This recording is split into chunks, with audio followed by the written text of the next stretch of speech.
Hey, good morning. How's everybody doing today? Awesome. Hey, when you came through those doors, you should have gotten a connection card, and really that's our way to connect with you all. That's our way to answer any questions that you may have. If you're here for the first time today, we are super stoked that you chose to hang out with us, that you chose to spend time with us. We want to let you know that you can put your connection card back in the offering basket as it goes around at the end of the service, or our brand new connection boxes. We called them baskets earlier, but I was not good with that because it doesn't look like a basket. So our connection boxes. Today also our new members class is happening, Northridge 101. It's going to happen immediately after this service at 12:30 in the clubhouse. Lunch is provided. It's going to be barbecue and some beans and chips and dessert and stuff like that. If you can't eat that stuff, definitely go get something, and we'll meet you there in the clubhouse. But if you have questions about why we do what we do, why we church plant, what we're passionate about, this is a great opportunity to ask those questions and find out more about our church. I also wanted to say today is awesome because this is the second time that we've had two services. Like, we have made the shift, and really we're doing that because we want to provide more space and more time for more people. Like, God is still writing our stories, and God is also still writing the stories of people that we haven't even met yet. And by providing another service time, it gives you actually the opportunity to invite someone that maybe wouldn't come to an earlier service, or maybe wants to roll out of bed at 10:30 and they want to begin their process, their journey later in the day. That is okay, and that's why we did what we did. There's great potential for us to grow. I really believe that we could be reaching more than 200 people by the end of this year. And again, it's not about the numbers, it's about the stories. And so the seats that you see are really opportunities for you to invest and include people in your life and then invite them. And that chair represents their life. So we're excited to provide, the three environments of our church where they can encounter God, they can experience community, and they can engage the culture. So it's an exciting time to be at our campus, and we are so stoked that you're here today. If you have any questions about our service, about our environments, about anything, I'd love to meet you at the Next Step area and have that conversation or answer any questions that you have. Be sure to put your card back in at the end of the service. Today we're in week 2 of our brand new series, Lost and Found. And with anything in life, you probably need to know why you're doing it, for it to be valued, for you to actually care about it in your life. And really, the whole reason we are doing this series is for one simple reason, and that is people. Like, people made in the image of God that Jesus absolutely loves, that are not spiritually connected to him yet, that I could potentially have a relationship with. Because most of us have been there. We know that hard feeling of being lost, and we know that joy and that satisfaction and that celebration of when we are found. So that is why we're doing a 6-week series about lost and found.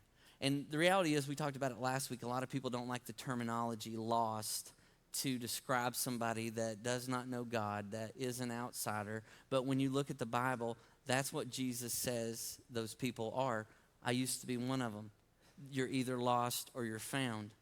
Jesus even said, I came to seek and to save the lost. I came to reconnect with people who are disconnected from the Father.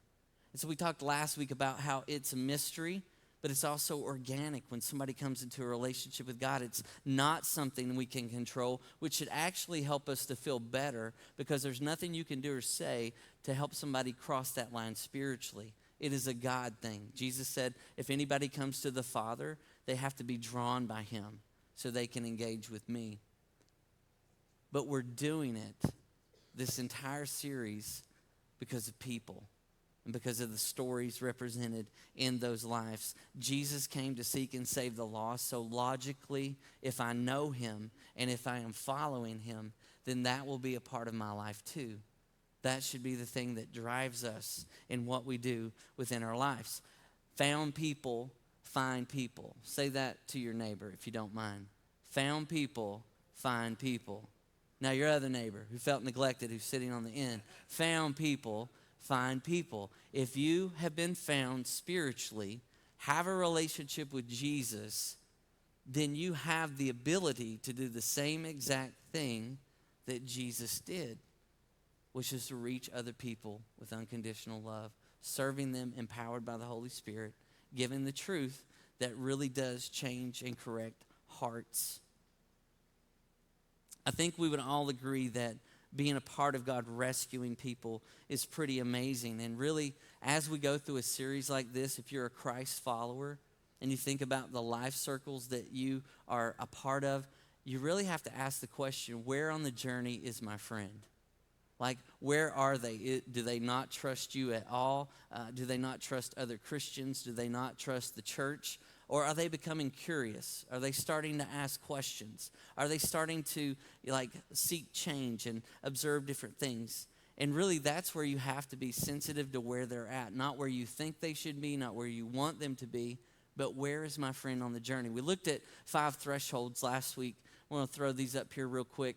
But normally the transition, normally the progression when somebody goes from not knowing God, being lost to being found is very similar to this. They begin to trust a Christian because God has left us to share truth, to walk with people, to be, kind of heaven on earth, to display what God is like. We're made in his image to show his nature and his characteristics and to communicate truth. They normally go to becoming curious, then being open to change instead of being complacent, instead of being kind of apathetic, actually opening to maybe this way is better than the way that I've always known.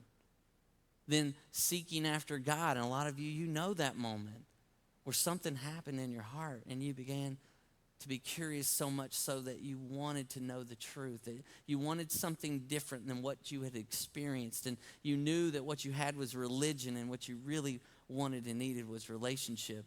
And then after that, entering into the kingdom of God, into a relationship, something real, something genuine, something that changed your heart and life. Today we're talking about the first threshold, and for me, it was the hardest one. Like, I had bad experiences in the church and with other Christians, and it seemed like they just wanted to change me up front without getting to know me, without even telling me something about themselves and where God had worked and done something. And really for us now, people that are on this postmodern journey where there isn't absolute truth and I have to experience everything before I can believe it, trusting a Christian is huge. And for some people, that's going to be a huge next step for them in their progress and in their pursuit of God. And even when I say trusting a Christian, some of you just cringed. Like your fists balled up, and I get that. Like immediately a memory jogs up in your head of somebody that you had told things to or that you had confessed things to, and maybe they said something in public, or maybe they broke your trust, or maybe it was just a really, really bad experience and you never want to go back that way again. I realize for some of you, even in first service, second service, just getting out of the car and walking up the steps and coming in the cafe and finding a seat, that's a step of faith for some of you, and I'm thankful that you're back in that journey, that you're willing to trust someone enough to come, that you're willing to begin that journey again with Jesus and even have those questions again. We see that as a huge thing to be grateful for. So thank you for trusting us. And I hope that you would never have an experience that actually pushes you further away from God than draws you closer. I think we can all agree that trust is a big deal in every relationship, not just trusting a Christian, but if you trust someone, you normally will give them your heart and your life. And normally, if trust is real and genuine, it can build a relationship up. But we also seen where distrust have destroyed relationships, that it's kind of demolished them and deconstructed them. We see that it is a big deal. It's funny, my dad's here. I always remember him saying, I can trust that guy about as far as I can throw him. And that's his Tennessee way of saying, I don't trust the person. I would never let them into my life. Because we envision, my dad actually picking someone up and throwing them, and logically it's not going to be far. But that's the reality, right? That's how we are with trust. It's huge. I even read a quote that said this: trust doesn't come with a refill. Once it's gone, you probably won't get it back. And if you do, it will never be the same. And that's a fact. There's some people that you would never allow into your life again, that you would never share anything with, that you would never open up to about where you are spiritually. And we think about people and their lack of trust, mostly in other Christ followers who had good intentions. The reality is a lot of times good intentions are often hijacked by a lack of genuine intimacy with that person. You could mean well, and you could want to love somebody, but if you communicate it the wrong way, you actually do more damage than good. And building trust is a key area when we are doing life and sharing with others.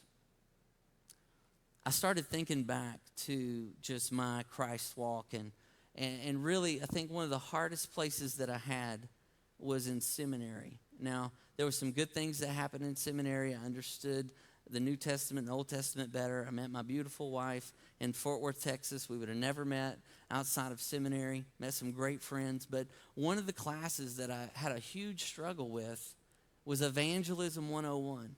Now, evangelism is a biblical concept. It is something that every Christ follower should include in their life, which evangelism is just sharing the gospel. It's sharing God's plan for people and his purpose as it's related to trusting Christ by faith and allowing him to lead their lives. It should be a reality in all of our lives. The issue and the tension that we have is the way we share it.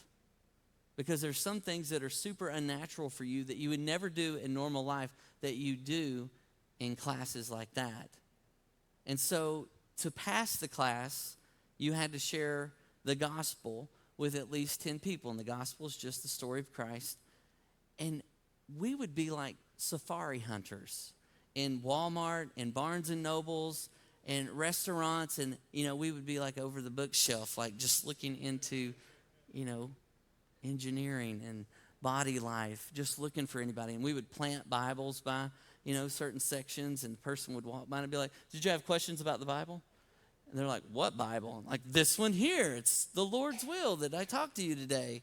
The God, have you ever heard the story about Jesus? Yes, please leave me alone. But it's like, we would be like Steve Irwin, like, oh, look over here, we got one. We got a lost person coming. I could tell just by the way they look, they got a black shirt and tattoos and all this other stuff. And we would trap them, and you could just tell by their face.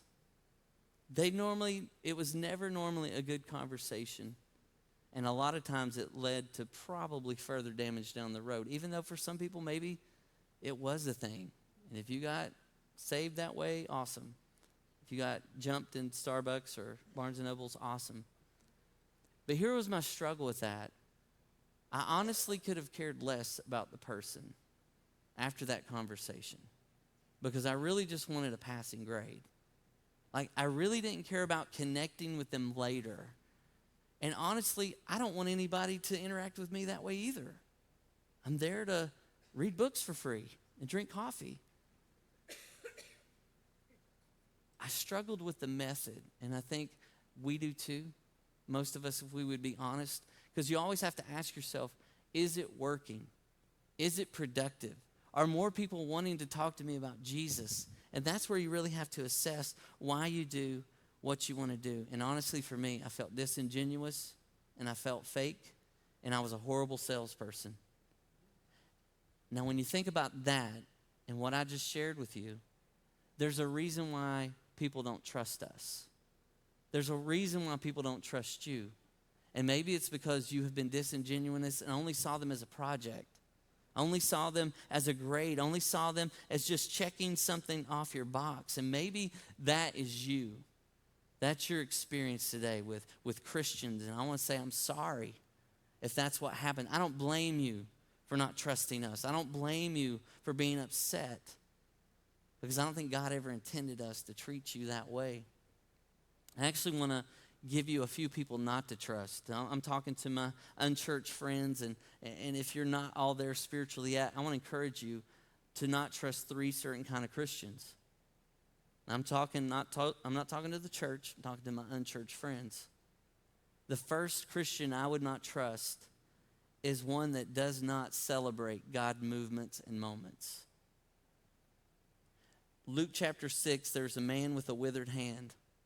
Jesus comes into the temple, heals his hand that has been withered for years. Now this man can actually work, earn a living, provide for his family, do things that normally he couldn't do because of the hand being withered. And the religious people, the church people, the Pharisees, the one that knew the Old Testament backwards and forwards, who were supposed to be the greatest representation of God in the flesh, were upset that he healed somebody. Like when you read the New Testament, Jesus is healing people and they want to kill him. Like they struggle with the day that he's doing it on. There's actually people that you will meet that will identify themselves as Christians, that when something good happens or God restores a family or a marriage or he provides, that instead of them celebrating, yay God, they're like, well, you shouldn't have done it that way, or the thing that you said was wrong. Don't trust those Christians. Because if they're that way when God does move and God does do something, who knows what they're like in normal life? Don't trust them. I would also say don't trust a Christian who doesn't care about your story. If they are only one-sided, only telling you what you need to change, only telling you what you need to do, just pray more, go to church more, but they're not interested in who you are as a creation of God made in his image, don't trust them. Because if they're not willing to give you the time to get to know you, they're not going to give you time later down the road. I would also say do not trust a Christian who is not okay with you not being okay. Don't trust a Christian who is not okay with you not being okay. And normally what that means is they want to fix you before it's okay for you to do life with them. They want to make sure you check off the boxes that your life is cleaner and more proper and more Christ-like before you can spend time with them. I would say don't trust that person. Here's what I've realized with those people. They speak in a very surface level. You normally won't hear anything about their issues or their life. And then the time that you do spend with them and they get into that kind of surface level conversation, they begin to give you a laundry list of everything that you need to change in your life. They want to modify your behavior. They want you to experience life change without experiencing Christ first. Do not trust those type of Christians. And I know this sounds like it's crazy counterproductive and me telling you who not to trust, and maybe you're a churchgoer and you're like, really? He's telling, I am. And this sounds the most paradoxical or counterproductive. I don't want to say this. Trust Christ first. Get to know Jesus first. Read about his life first. See how he interacted with lost people first. See how he healed people first. See how he loved people first. Because he will never break your trust. And what will happen is as you're getting to know him, as you're spending time with him, he will put you in the path of another Christ follower who will love you for as you are. He will love you for you not being okay and being okay with you not being okay, and actually opening up their life and spending time with you and being transparent so you can actually trust somebody else to do life with. Trust Christ first. Trust is key. The process to coming to faith makes significant movement when lost people genuinely trust a Christ follower. I want to read a text from Luke chapter 5 and just a few verses, and really you're seeing a snapshot of what it should look like when someone who knows Christ engages with people that don't know Christ, and actually a bond of trust takes place, and you see movement toward the kingdom. You see productivity concerning life change. In verse 27, this is what the Gospel of Luke chapter 5 says. Later, as Jesus left the town, he saw a tax collector named Levi sitting at his tax collector's booth. "Follow me and be my disciple," Jesus said to him. So Levi got up, he left everything, and he followed him. Like, That's what we would love to see with so many people, that Jesus simply says, follow me. And they get up and they follow him. They begin to pursue him. And they don't have a lot of issues or questions to go through. They just do that first and then allow him to work in their life. And this is what happens when somebody genuinely trusts Jesus. There is life change that takes place, but it also includes the life that they once knew. Verse 29, later, Levi held a banquet in his home with Jesus as the guest of honor. Many of Levi's fellow tax collectors and other guests also ate with them. But the Pharisees and their teachers of religious law complained bitterly to Jesus' disciples, why do you eat and drink with such scum? That's a great relational connector, right? Is the scum here? Awesome. What's up? High fives. Like, that's how they identified with people. They actually wouldn't come in a certain distance to tax collectors and prostitutes and people with leprosy. Like, there was no interaction. There was no conversation. And again, the Pharisees were the people who knew the Old Testament best, yet distanced themselves from the people who needed God the most. Why do you eat and drink with such scum? Jesus answered them, healthy people don't need a doctor. Sick people do. I've come to call not those who think they're righteous, but those who know they're sinners and need to repent. Now, something that we need to understand is when he says healthy people, the Pharisees considered themselves righteous before God because of keeping the law, which they really didn't keep.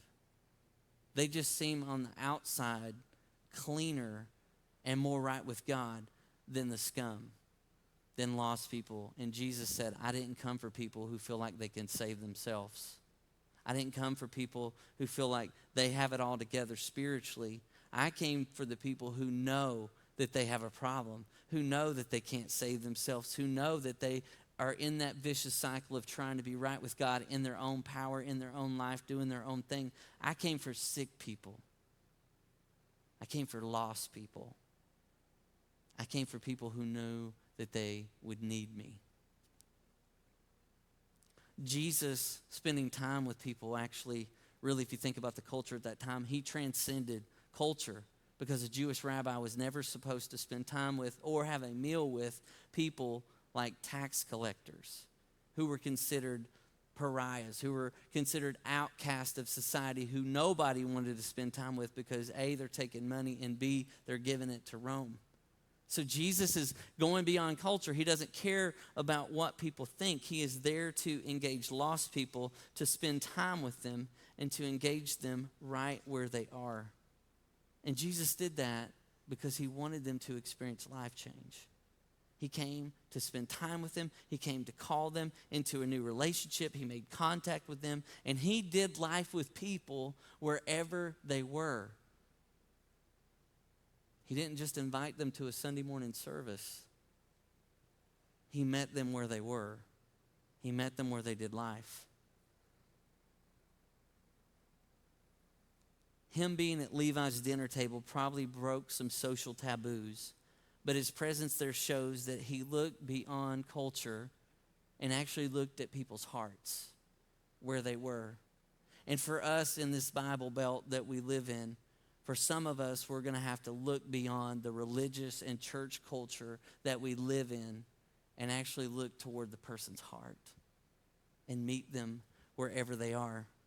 Jesus had no problem with lost people trusting him. He was always, followed by a crowd. There was always a gathering. And there were three things that Jesus did in his life that I promise you, if we embrace and apply the things that Jesus did, that we'll actually have great opportunities to have spiritual conversations with people who don't trust Christians. The first thing that Jesus did was he didn't require people to change before coming to him. Some of us, we have this list of things that people need to do before they can spend time with us or our family, or, they have to get these certain things out of their life, or they need to do this thing less. Jesus did not work that way. He didn't ask them to change first and then to spend time with them. He just hung out with them, and as the conversation would flow, he would address their hearts. He's eating with tax collectors who were considered the lowest of the low, who were considered outcasts of society. You know, when you look at the story of Zacchaeus, nobody wanted to be with that man. They actually hated him. But that's who Jesus was with. And all he said was, I'm coming to your house to have lunch. He didn't say get everything right. What's beautiful about that story is as Jesus is encountering Zacchaeus, Zacchaeus begins to say, I'm going to give half of what I've stolen to the poor, and then I'm going to pay this stuff back. And you see that transition happen, and it was because Jesus didn't require him to change first. For people to trust you, you cannot require them to change first. Jesus also spent time with people. It's crazy to think that the God of this universe, all loving, all knowing, all powerful, all holy, was willing to rub shoulders with us, was willing to step out of heaven, insert himself into humanity, and invade relationships, that he would spend time. Time is of the essence. It's actually the thing you can't have more of, you can't purchase more of, you can't get any back. You only have a set amount, and really, it's one of the greatest things that you can give to somebody else. That's what Jesus did. Jesus spent time with people. Something that Jesus also did that I think will go a long way, but will make you really uncomfortable when I say it, is Jesus was transparent. Jesus was open. You didn't get a Sunday version Jesus and a Monday through Saturday Jesus. You got Jesus as he was, as he is, all the time. There wasn't a version of him like we tend to do. We tend to box our lives up. And, we're this way on Sunday and we're this way on Wednesday. You didn't get that. He was fully disclosed to who he was and what he thought and the things that he embraced. And Jesus, being full of grace and truth, he would know what to say and when to say it toward the person to communicate a challenge or an encouragement or a life change. And specifically in the situation they were in, that enabled him to not only speak into their life, but cast vision and what they could become and who they could be. He was transparent.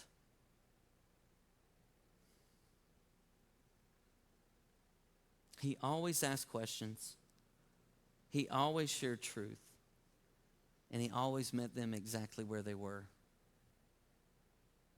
And for some of us, it's going to mean you don't require people to change before they do life with you. It means you're going to spend time with people that you love that aren't necessarily like you, and it means that you're going to be open and transparent. I asked our staff, asked Christy and Johnny, who was it in your life that helped you through that threshold, through that doorway of trusting a Christian? And all of us said our youth pastors. All of our youth pastors were okay with us not being okay. They spent time with us. They opened their home to us. They were real about the hardships and the great parts of life. And it really led us to trust them and go through that doorway that led to other doorways and led us to trusting Jesus. And the reality was all of our youth pastors were in line with how Jesus lived, with the things that we just talked about. And here's the reality. Lost people will trust you as much as you're willing to let them in.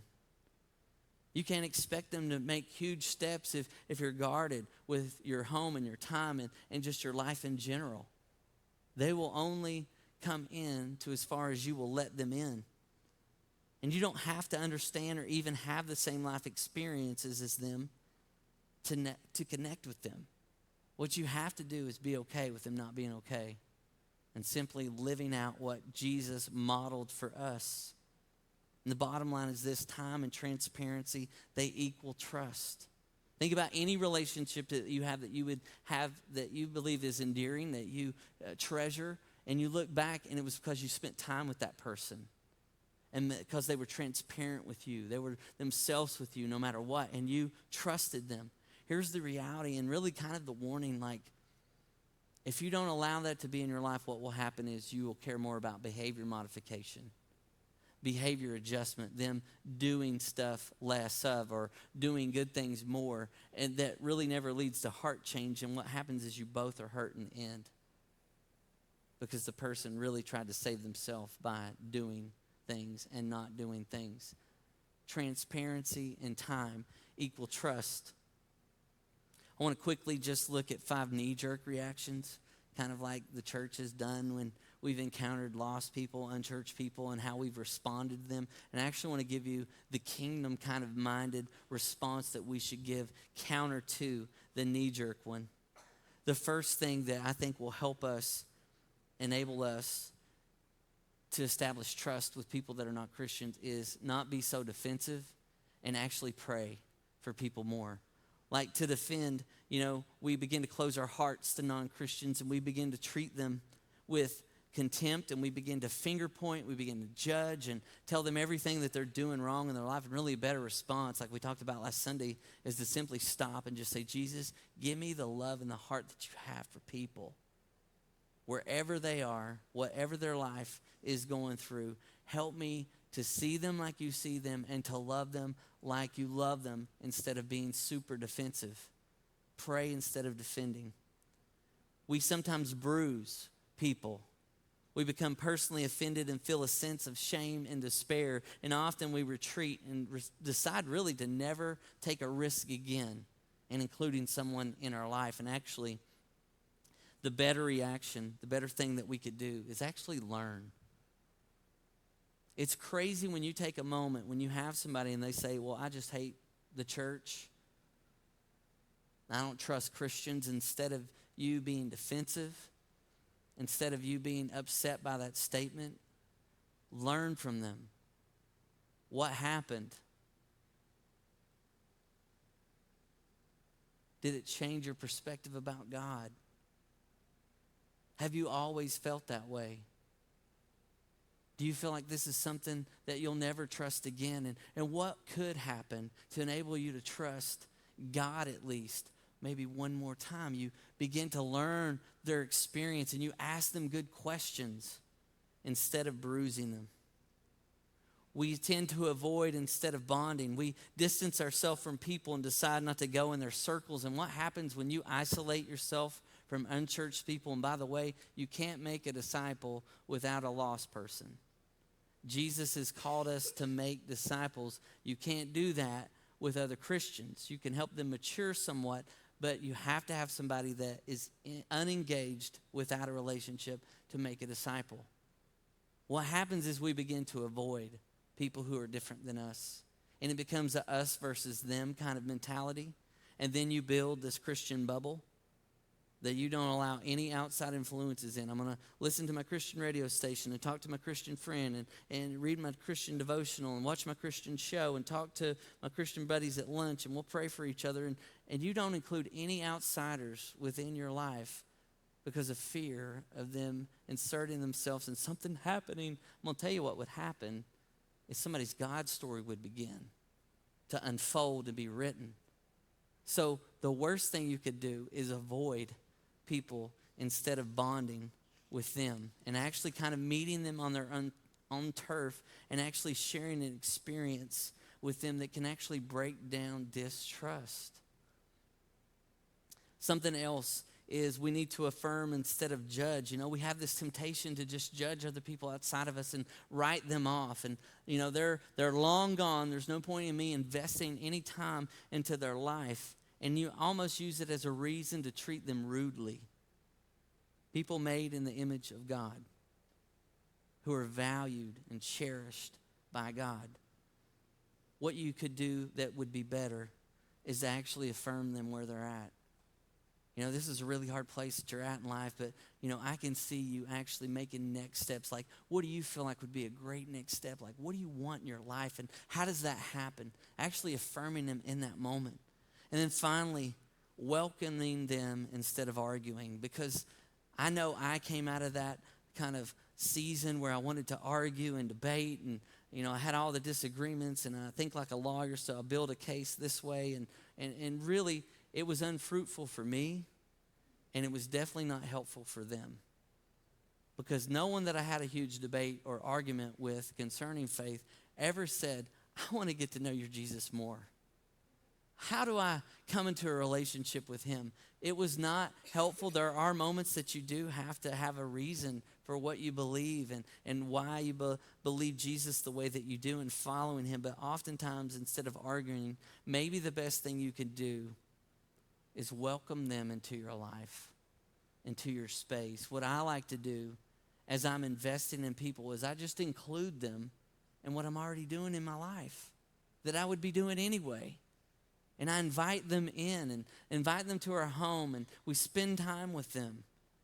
And it just begins to break down that distrust that Jesus wants to work in and through. Because here's the reality. If you're a Christ follower, if you have been found, Jesus wants you to be a part of lost people coming across that threshold of trusting a Christian. And here's the reality. I know our minds go various places when you think about including people that are not like you, the people that are different from you into your life. But here's the reality. You have to be genuine and authentic about Jesus. Not just talk about church, not just talk about God, but put a face to a name and why you are different. We're genuine and authentic about Jesus. We also set up boundaries. There's some places that I will not go. There's some places that I wouldn't want my lost friend to go. There's certain things that happen in my life that I wouldn't include. And here's the reality. My unchurched friends, my atheist friends, they would actually think less of me and disrespect me if I try to do something in life to gain their attention and share Jesus. I just simply live and do life with them. And it means that in some instances and areas of your life, you do have to be guarded. But you can't not be real like Christ was and expect them to trust you. And that's something that you have a discussion with your family. You have a discussion with people that are like-minded, even in your community group at church when you engage other people and people that don't trust Christians. Trust is really connected to transparency and time. That's where life change happens. That's where conversations begin. And it's hard. I'm not standing up here saying you need to go out immediately and do this with the most lost person or the most distrusted person that you've ever met in your life. What happens is we change. Jesus begins to live his life through us, through our personalities, and the things that we guard or hold as sacred, they begin to change because the pursuit of people is more important. I want to share an ending story as the band comes back up, based out of my seminary experience, because I don't want you to think that I just didn't like school, really. I loved reading and learning. I just hated paying for school and being graded, by my grammar and lack of it and things like that. And so there was good experiences at seminary. And one of them was when Jerry Rankin, who used to be the International Mission Board president, came and spoke. He was a missionary to India probably for about 10 to 15 years. And he began to tell us the story of a man who was kind of in his neck of the woods, in his village area, in his ministry area. And one day he came up to Jerry and just asked him, do you want me to be a Christian? Or do you love me because you want me to become a Christian? Or do you love me because you are a Christian? And honestly, Jerry began to process and think through, am I really just spending all this time with this guy so he'll cross the line and I can check his name off on a box and send it back to the home office, that I did what I came to do? Or do I genuinely love this man who is far from Jesus, whose life is not all together, who believes something completely different than I believe? And thankfully, he was able to tell him, I love you because I am a Christian. I love you because of what Jesus did in my life. I love you because Jesus said to seek and to save that which is lost. And it has changed my life, and it's why we are here. And that place changed where the man lived. His family changed. His town lived. His town changed. Like everything got turned upside down because one person was willing to trust a Christian and begin those steps forward. And really, it didn't just change the man and his family. It changed Jerry Rankin. and how he engaged people and being transparent with them and spending time with them, and it led to him trusting him. Now, if we embrace this type of mindset, if we follow Christ and really live out how he lived his life among people who are not connected with God, we will see story after story after story. We'll see life change. We'll see people that were hopeless finally have hope again. People that are ready to give up on life and everything that is involved in it, start over, make first steps. And that's what I want to be a part of. It takes transparency and it takes time. And maybe it's just a little bit at a time for you to begin with. And maybe you're ready. You're at that place of including the people that are already in your life, that you just haven't lived that way before. If you're here today and you're a Christ follower, I want you to think about who in my life doesn't trust me. Who in my life needs me to spend time with them? Who in my life needs me to be transparent and maybe share a hard story that I've had in my Christ following experience, or even with the church, that could connect with them and help them see the entire picture and not just the clean version that I only want people to see? Who is that person? Won't you pray for them and begin to spend time with them and be real with them and see where they're at, and invite them to your home, invite them to our church, invite them into something that you're already doing. And finally, I would say, as we get ready to continue worship, if you're here today and you're not saved, you're not a Christian, you consider yourself an outsider, consider yourself lost, I want to say this again. Trust Christ. Get to know him. Start reading in the Gospel of John a chapter a day or whatever you're comfortable with, and see what he is like. See what Jesus is like. See what Jesus said to people, how he acted toward people, what he did for people, how he loved people. Because I promise you, he will never break your trust. He will actually invite you into relationships that include other people who are just like you, imperfect, not all together, up and down spiritually, who want the same thing, who want to follow Jesus and love God and love people. If that's you, that's where you need to start today. Trust Christ. God, thank you so much for the time that we've had today. I pray